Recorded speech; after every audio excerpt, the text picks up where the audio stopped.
Cats and dogs. It's raining. Hey!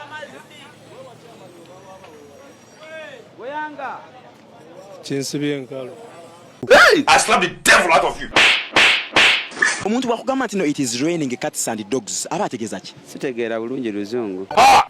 Friend, I'm disappointed in you. Omuntu bwakugamba nti no it is raining cats and dogs aba ategeeza ki? Nze saasoma nnyo. Man, not hear voice for this matter. Man, not hear. It is raining cats and dogs aba ategeeza ki? Enkuba etonya embwa ne kapa. May thunder fall on you. Stupidity fall on you. Idiocy fall on you.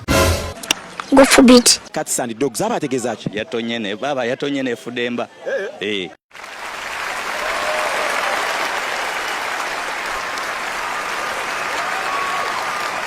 Bwakugamba nti no it is raining cats and dogs aba ategeeza ki?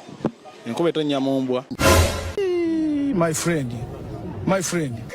Wamagenda mas. Omuntu bwakugamba nti no it is raining cats and dogs aba ategeeza ki? Kimanyi.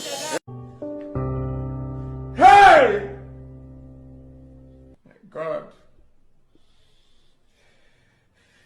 Hey, Jesus Christ of Nazareth. What? It is raining cats and dogs aba ategeeza ki?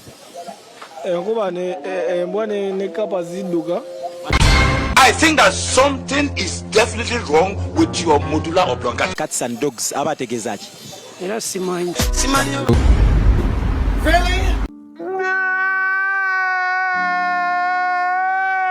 Aba ategeeza ki? It is raining cats and dogs. Enkuba etonya embwa ne zitambula ne pusi.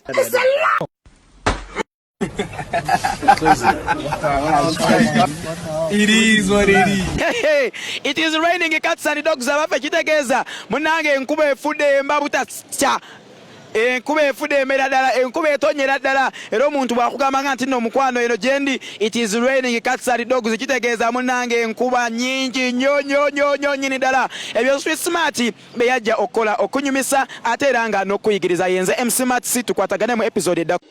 Downloadinga Kingdom Media app ku simu yo obenga weeyunze butereevu ku program za KTV n'ekinde mu 3 Kingdom FM ate era ojja kusobolera ddala okufuna Focus TV ne Focus Radio nga wano woyitira okwongera okuwuliriza enjiri ya Bishop David ne Pastor Cindy Kiganda nga kwotadde n'abasumba bonna aba Christian Focus Center. Osobolera ddala n'okuwaayo eri obuweereza obwa Christian Focus Center mu ngeri y'okuyambako okudduukirira emirimu gya Mukama Katonda ng'okozesa Kingdom Media app. Si kyekyoka oyinza n'okuyisaako obujulizi so nga ate oyo alina Kingdom Media app ku simu ye alina omukisa ogw'okwewangulira ebirabo okuva mu Kingdom Media. Kingdom Media app yeyo kesobola okumalako stress.